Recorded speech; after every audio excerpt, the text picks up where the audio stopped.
Hey guys, we're back. It's about 15 hours later, and I'm still not entirely over this episode. Like, this is to me how the fall of Beacon was to so many others. And I'm going to get into that. So, after finishing the reaction, because I hate myself, I watched the episode in its entirety again. And let me tell you, not that much better the second time round. So, yeah, this episode started with, directly following how the last one ended, with Crow, Clover, Robin, and Tyrion on the airship. And it went exactly how I thought it was going to. Well, deep down thought it was going to. Let's just say only one of the things that I said in the opening actually came to be. But yeah, so Clover was going to follow James's order, much to um, Robin's dislike. Crow, Crow had no problem with it. He's just like, look, we'll talk it out. We'll go see James, get him to explain everything, and yeah, okay. I won't fight you. I don't want to fight you. I want to know why this is happening. And then we get Robin, who, let's just say, I'm upset with a lot of people's decisions in this episode. I'm not upset with this episode at all. I think it was a brilliant episode, but a lot of people made decisions that were bad. The first one being this: Robin going to attack Clover. Now, again, I understand it's her character. Her character would do this, but, well, what are you going to do? He's going to recover. None of you have um, any handcuffs other than the ones that are in Tyrion. So, by the time that you get the ship down to, well, up to Atlas, Clover's going to be awake again. So what, are you just going to keep beating him down until, you get to Atlas, where, what are you going to do then? But yeah, and Crow is still trying to talk him down. He doesn't actually get into it. He doesn't even get into it when Robin fires the bolt at Clover. But when Clover knocks her unconscious, well, no, knocks her down, that's when he's just like, fine, I'm going to team up with the one who doesn't want to arrest me. Makes sense. It's fair enough. Cool. That's not the decision he made that I'm upset with. So they fight, and yeah, whether it be, well, it's likely because of Crow's semblance that the deflected bolt unhooks Tyrion's binding. Well, it breaks the bar that they're connected to. And he does exactly what you think he would. He takes out the driver, causes them to crash. Then we get this tense debate. I'm going to say debate because it's not really an argument, but Penny, despite being a robot, a synthezoid, she has the most humanity out of every single Atlesian soldier that we've seen. And I think that is part, well, mostly due to Pietro. It's his aura, his soul that she's built off of. So it makes sense that if he's good, she would be good. He is a kind hearted man. She is kind hearted. And she's just like, listen, doesn't this seem wrong to you? These are these are our friends. And we're going to abandon the people we are meant to protect. Because the Atlesian army is meant to protect Mantle. She is the protector of Mantle. And she's expected to just abandon them. Now, that doesn't sit well with her, obviously. And yeah, she doesn't she doesn't understand why Winter is willing to do what James says. I do like that. Just think. But yeah, she's just she, Winter basically says the good of the many outweighs the good of the few. And Penny's like, what's good about this? I don't see what's good about this. And Winter says, me either. So why are you doing this? Saying it's for the good of the many, but you don't see what's good about it. Also, how is this for the good of the many if you're taking away the chance to help everyone? This is the good of the few, the upper echelon, and those lucky few that have already made it to Atlas.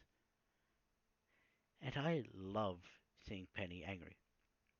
Then we get to the main part of this episode, the Aesop's versus Team RWBY. Now, I knew well, clicking play on this video, that Team RWBY would win. Mainly because of plot armor and all that. I also called the pairings. I said, you've got Ruby and Harriet because of their speed, but Ruby has shown she is much more than speed and will therefore take out um, Harriet. I knew it would be Yang versus um, Elm because it makes sense. A barbarian versus a barbarian. That's their class. I'm not calling either of them barbarians. I'm just saying that's what their class would be in a fantasy game. The only one who can take out one of them is the other. Well, would be. I chose Vine and Blake because, well, his her shadow clones would be the best to deal with his vines because, well, can't grab what isn't real. And I chose Marrow for Wise. I actually chose that because they're the only ones left. And Marrow, if he had have just straight up, before they even fight started, just gone, stay. No fighting needed. He could have gone like that, assuming that once he's done it, that someone behind him can walk forward and not get frozen. If he'd just done that, they could have just done that, and then someone just walk up and bind all of them instantly. He doesn't. But he also doesn't draw his weapon. He's like, no, we're not really doing this, are we? Look, we don't need to do this. He is, despite being the rookie, the most reasonable of them all. Because you've got her, who is, she is very hot-headed, very competitive, based off of because she is based off of the hair. Elm, or she's volume, um, 4 Yang. Not volume 4, yeah, with her anger. Well, I'd say more Volume 3 gang with her anger. She has anger issues. Him, he's a monk, yet he's still willing to fight. But yes, I love this because this sums up the entirety of this fight, which is get under your opponent's skin. They know that the Aesops don't have the same cohesion as Team RWBY. And so, if you play onto one of them, the others aren't exactly going to be effective backup. Like, say, you get Yang angry, you've got Ruby, her sister, and Blake, who will beat you up. You get Harriet angry, you've got Harriet. That's it. And it's just like, we're the best huntsmen in all of Atlas. You were, but then you trained us. And yeah, that's it's proven this fight. Because they go off like you'd expect them to. Then you've got these. I do like this fight. Because it shows us a lot about the characters we didn't know. Specifically for me, this. Vine being able to use his semblance with his feet. Also, why does he even have a weapon? Why does he have this? He never uses it. He didn't use it against the Ice Geist. He didn't use it in this fight. He didn't use it down in Mantle. Why do you have a weapon if you're only going to use your semblance? But yes, this fight, um, trying to go back to the exact point. Yes, and then he just joins it. This fight, completely one-sided. Was one-sided as soon as she called in the him. As soon as she called in her armored gigas, Mara had lost. And I'm just glad this gets rid of Weiss's 100% loss streak. Like, sure, it's technically not one-on-one because, well, she has the armored gigas, but he's controlled by her, so technically it is. Then we jump to the fallout of the crash. And this is when shit starts to go down. Because Clover says, if you come quietly, we'll be able to get Robin up to Atlas and get her help. I have seen so many points about not expecting what is it, Clover to use Robin's safety as leverage to arrest Crow. That is not what is happening here. He's saying, if we fight, this will take a long time, and Robin might not make it. If we don't fight, or at least postpone the fight, we can get her the help she needs, and then settle this. But Crow Crow doesn't see it that way. I do love how they generally didn't want to fight, but they saw no other way. Then we go. Look at that sad smile. I can't find it again, but then we got this fuck. This guy. Look, if anyone in this show knew how to dislocate their thumb to get out of handcuffs, it would be him. And he shows it when he um, dislocates his thumb and then puts it back in. Oh, that's gross. But yeah, Crow does the right thing. When Tyrion comes out and shows he's unbound, Crow ignores Clover and goes to fight Tyrion. He is the main. He is the villain. He's the one that you're meant to be detaining. And then, well, this happens. Clover attacks Crow while Crow is trying to re-detain Tyrion. And then you've got this 1v1v1 uh here. Yeah, 1v1v1 where each is trying to land an attack on both the others. And you've got Tyrion who puts forth a plan. You and me have beef. This guy, he's getting in the way of that. How about you and me team up and we'll take him out, then we'll settle it. And I want you all to know that initially, Crow, he does not he does not agree with Tyrion. He charges towards Tyrion to fight him, not going to fight Clover. And then Clover stops him, still more focused on him than the actual villain. And Crow's just like, fine.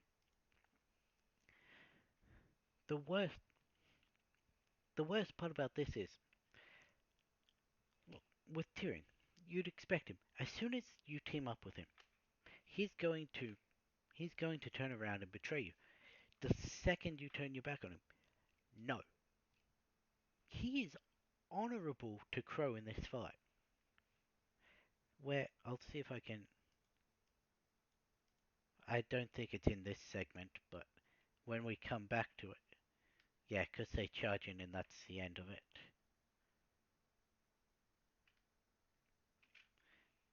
But now we've just got. Now we're back at these. And, well, here we see Harriet. She's no longer trying to catch him. She is trying to kill them. He's just like, I'm using. I'm trying to detain them, not use excessive force. And she's just like, this is necessary. Like, bitch, no, it's not. And, oh, you see, they talk. I, have heard gripes. It's been half a day, and there have already been so many, um, posts on Instagram and that saying, oh, it's total bullshit. They took down these elite huntsmen and they didn't even get their aura damaged. What's this right here? This is clearly aura being damaged. Now, they didn't break any of their auras, but they did have their aura damaged. But again, Elm, Elm, we see, is going to be using more force than necessary because she's just like, don't be soft. And he's saying, you talking to me or yourself? And well, she is talking to herself. And they've already sowed discord between these two because they're having goes at each other in the middle of a battle. If you're trying to go 2-on-2, or you do not have an argument with your teammate in the middle of a battle. Now, I did miss the part where Yang was just like, it's no use trying to talk it out with Elm, she's just following orders, which is callback to last episode, and this gets under Elm's skin, which is what they're trying to do, because they work well together because they're friends and they care about each other. These ones only care about themselves and expect the others to care about them. And so, yeah, boom, they do a team attack and they take out Vine. In a brutal way, let's be honest. Gets blasted up and then just fucking yeet. And he's the first one down. Now, I completely wanted Yang to just throw him at Elm just like how in the a Punisher comic, he picks up a crook and just slams his head into another crook. Then he's like, "I'll beat you with your, I'll beat a criminal with another criminal." But yeah, and this immediately shocks all of the ASOPs because like these students that they've been underestimating, let's be honest, they've been underestimating them, took down one of their own, and now the rest are outnumbered. So they do step it up. But Marrow is the next to fall because he's fighting too. He'll turn to Yang, not Yang, Wise, say stay. The armor Gigas is from a different direction, and so it can still move. So he'll turn and say that, and Wise can attack. There was no way he was going to win unless he got them in the same direction, like this. Then you've got Harriet, who I think I think this is a brilliant scene because she's just like, I've got you pinned. There's nothing you can do. Just fucking, whoop, I'm behind you now, and just tangs up. Harriet has the most interesting fight style because she can fight while her arms are bound. Like we see later that she literally jumps, hooks her legs around Ruby's neck, and spins to flip Ruby over. That can only be done by someone who trains a lot with their legs. But then we've got Elm. She's going up against two people. And yeah, let's see. The floor is cracked. You see Yang, while Elm is distracted by Blake, purposefully cracking the floor to get this to happen. Now, I don't know why her roots don't go deeper. Like, if they could get through, then this wouldn't have worked because she'd still be rooted in the underground. But did it. And so, she fucking breaks out her missile launcher inside. She's full going to blow Yang to bits because this took out, each of these took out a megalith. Yang sees this, she's just like, fuck this. Like in the yellow trailer. And they just full on double team her. Yes, the lesbians double team her. I'm just going to leave that there. But, and she, see, jumps, hooks her legs around, spins and flips. And honestly, I know Vine being thrown to the ground by Yang, and Elm being hit from both sides and landing on her, like here, would be painful. But this is fucking brutal.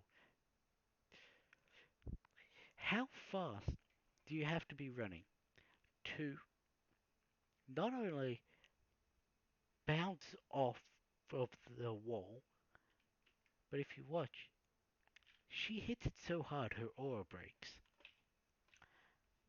Fucking. And then she gets up and. She has at least a concussion, if not brain damage. And then.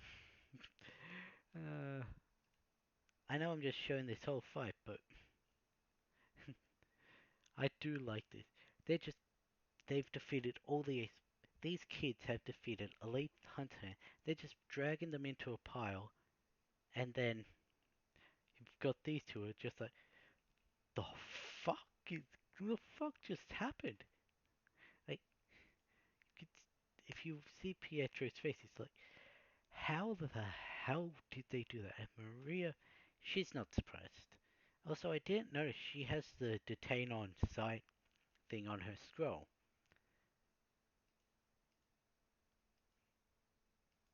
And then this. We knew this would happen.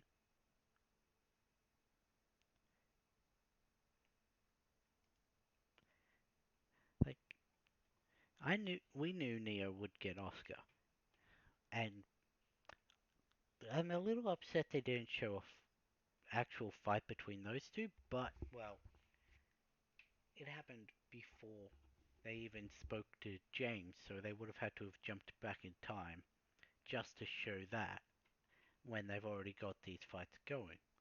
But I love how he just punches her illusion straight off. And well, that this sets up the fight for the next episode. Also setting up a fight for the next episode is this. Now, I do love how Winter, she sees Cinder and she doesn't run away immediately. As soon as she uses her maiden powers, Winter's just like, I am not equipped for this, and just runs back in. But she also shows Cinder the definitive room that the maiden is in. And, well, here's the thing. They said this would be just like Beacon. So far, we've had the massive grim invasion of the city and all the huntsmen going down and battling that. We've had betrayals from well, we've had villains that they didn't know about. We've had people that they thought were their friends turning on them. We've had, well, at the end of this episode, we've had a death, which would be reminiscent to Penny. Now, what also happened in um, the Fall of Beacon? We had Pyrrha trying to get the maiden powers. In this goddamn machine, the maiden died by Cinder's hand. Jean, who was meant to be protecting them, was of no help. And Pyrrha, who was trying to get the powers, she she was killed by Cinder as well. What's happening here? The maiden's in the tank. Penny is protecting them, and Winter's trying to get the power. This brings up serious death flags for Winter. Another character who has serious death flags because of the fall of Beacon is Ironwood. Ironwood has death flags because what happened in that? After she got the maiden powers, there was a fight between Cinder and Ozpin, and Ozpin lost. The headmaster lost. So, if she gets the maiden powers here, it is very likely that Ironwood will die. To put it bluntly, I don't want this to happen, but yeah, that's very likely. Because in Volume 3, Ozpin died. In Volume 5, Leo died. Volume 7, that's another reason James might die. And of course, Cinder taunting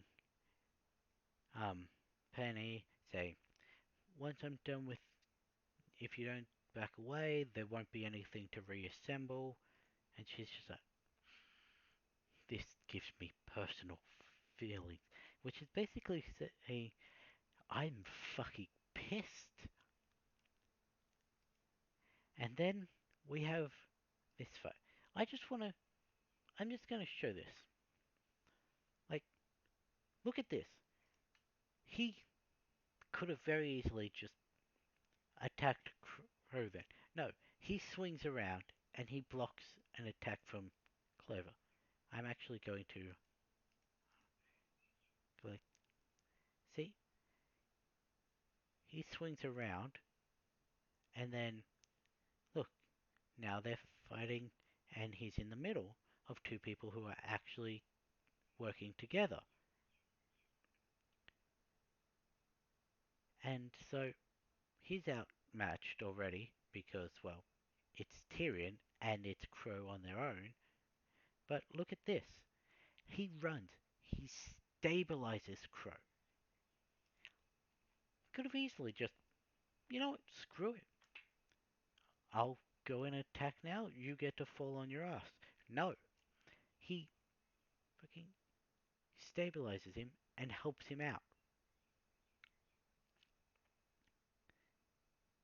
And well, Crow gets attacked, so here he comes.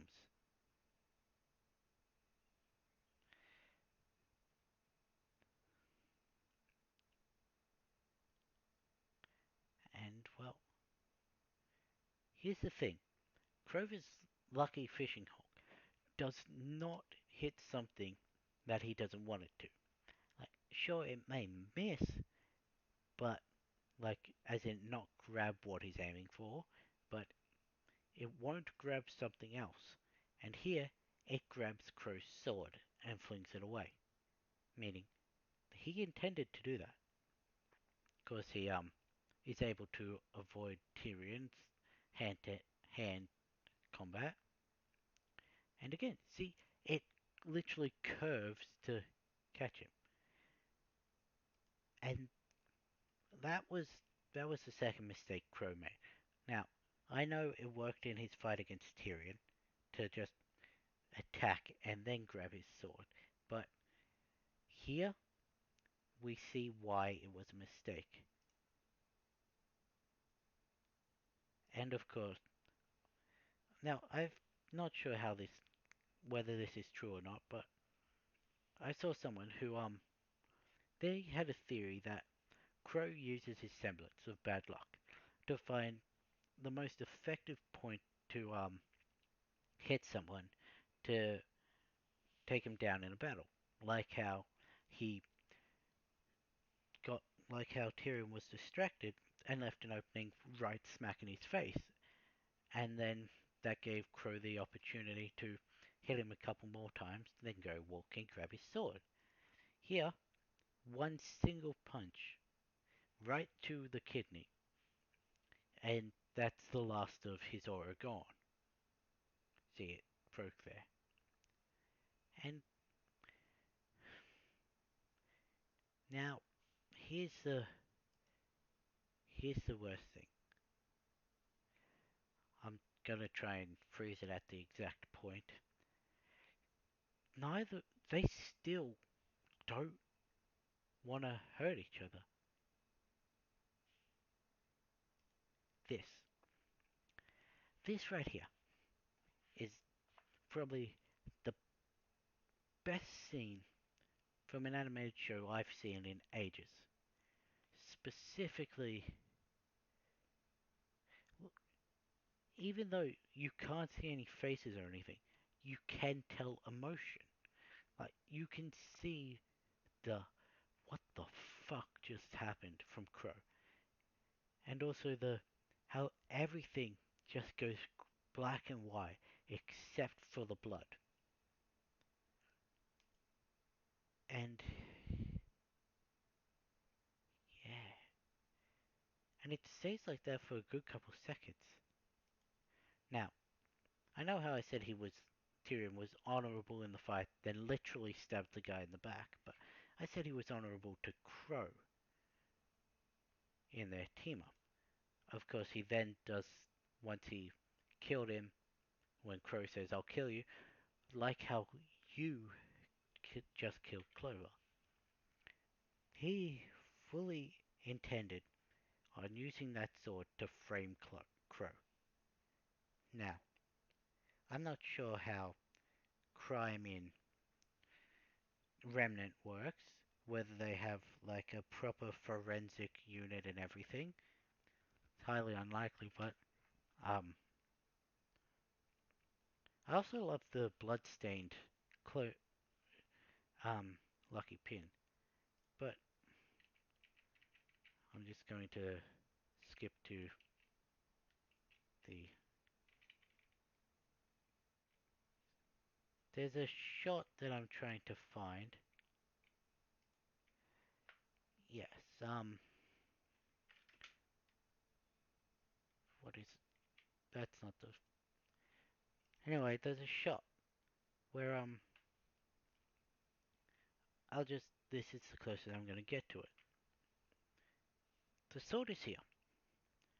Clover's body is here. Crow would have had to have stabbed him, jumped way back, and then dropped his sword. Now, of course, could have done that, but it's highly unlikely. Plus, there's also the fact that Clover is lying on his back. And, well, if you look, his sword gets increasingly thicker until you get to this point. Meaning, the wound on the back is thicker than the wound on the front. And again, Crow is in front of him.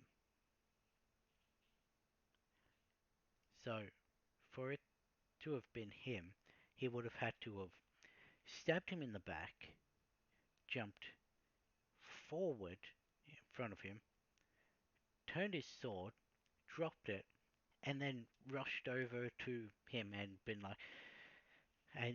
been crying over his dead body. Oops, that's not what I meant to click. Now, in many in real life, that would raise some heavy red flags by the police officer. Now, like I said, I don't know how it goes in Remnant, but also think of it this way: you've got a you've got a professional huntsman, someone who's gone through at least a decade of fighting for the law, fighting for the people. Now, sure, he does fight Clover, but this is a man who, by public opinion, never hurt someone who wasn't evil. I mean, he does punch a kid in the face because of something that a voice in his head did, but the public doesn't know about that. And if you look at the crime scene, you're missing a crazed psycho killer. Ser- Psychopath serial killer, is what I meant to say, but now, which is more likely to have done this? The serial killer or the person who fights for the people? Sure. Do you know how many times Crow loses his weapon in a fight? We've saw, we've seen it in I think every fight. Like he loses hold of it because of something his opponent did. So it's not hard to believe that Crow lost his sword and the enemy picked it up and just shanked this guy. But yeah, just the fact that you get to they literally watch the light leave Clover's eyes. Literally, those are just reflections, and they leave his eyes. And then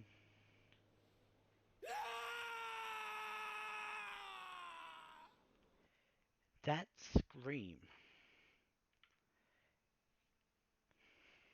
Now, this has gone on a lot longer than any of my end of episode analyses go, but there's a lot I need to talk about.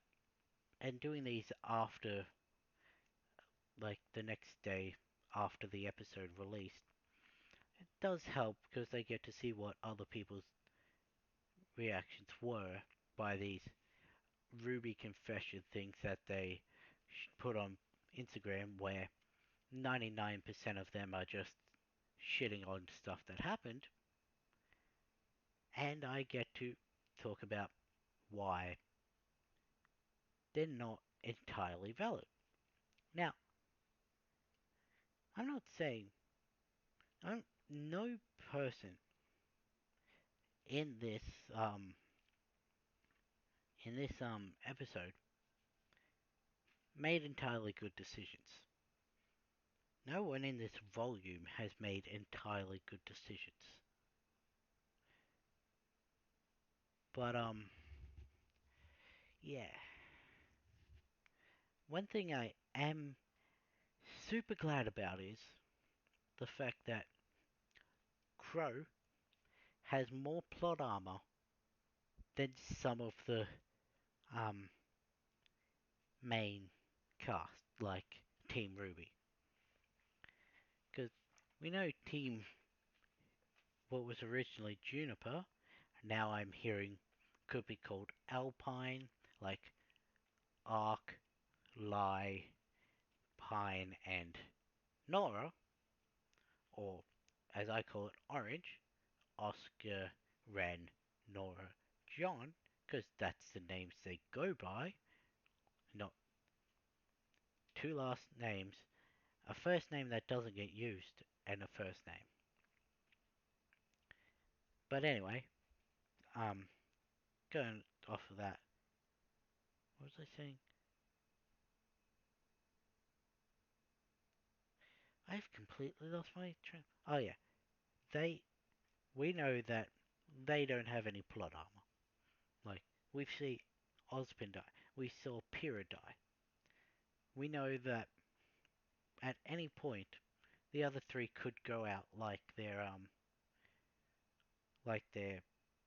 story counterpart. But all of Team RWBY has plot armor because they're the title of the show. But they don't have full plot armor because, well, Blake got stabbed, Weiss got impaled, Yang had her arm cut off. Ruby has had no injury like that because, well, she's the main character. Crow, sure, he's been poisoned, but here's the thing. From a storytelling perspective, Crow would be the writer's favorite character because the thing with writing is you get your favorite character, you show people why they're your favorite character, you put them through so much shit that would break someone else, and you have them go through it. Like look at look at Crow. In not really anything bad happened to him personally in Volume 3, but um, the fall of Beacon did happen while he was there. So there's a small bit in his mind saying, was this because of me? Volume 4, he gets poisoned by Tyrion because he chose to protect Ruby, which he should always do. I'm not faulting him on that, but because he was fighting with others, he himself got injured. In Volume 5, his sister and the headmaster of one of the four headmasters, who are meant to be the most trusted people in the all of the world, are working for the enemy. Now, to be fair, Raven was betraying them, but still, Leo sent all of the huntsmen that Crow knew in and around Haven to their death. And this is someone that he trusted. Then, in Volume 6, he found out that the person who he trusted the most was keeping so much from him, and it made his alcoholism worse. It's also very likely that his alcoholism started from a tragic event, most likely the death of Summer, but we're not going to get into that. That's a completely other video. But yes, and well, so terrible shit has happened to him. Albeit the worst has happened to him out of everyone, except for the people who died, because they died. And here, this person, Clover, he was the closest thing to a friend that Crow had. He got him out of his nihilistic, well, cynicism, say, look, you put just too much crap on yourself just because of your semblance. These other people would not be here if not for you. They were friends despite Clover basically saying, we don't make friends here because that's just attachments that could be used against us. Wow, it's an attachment that's been used against Crow because the person who's been helping him, who's helped him overcome his alcoholism, well, not helped him overcome it, but helped him through some of the turmoil because of overcoming it, and changed his mindset about certain things, is now dead because of decisions that he made. Now, again, it's not entirely Crow's fault because Clover decided to attack him rather than attack Tyrion. And that's the thing I can say, that this is not Crow's fault. This is, in part, on both Clover and Ironwood, because they never would have fought in the first place if it wasn't for Ironwood's overreaction. And, well, yeah. So,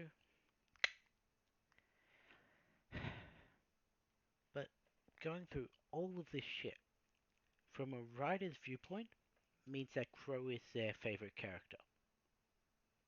And that means he will not die. Because, well,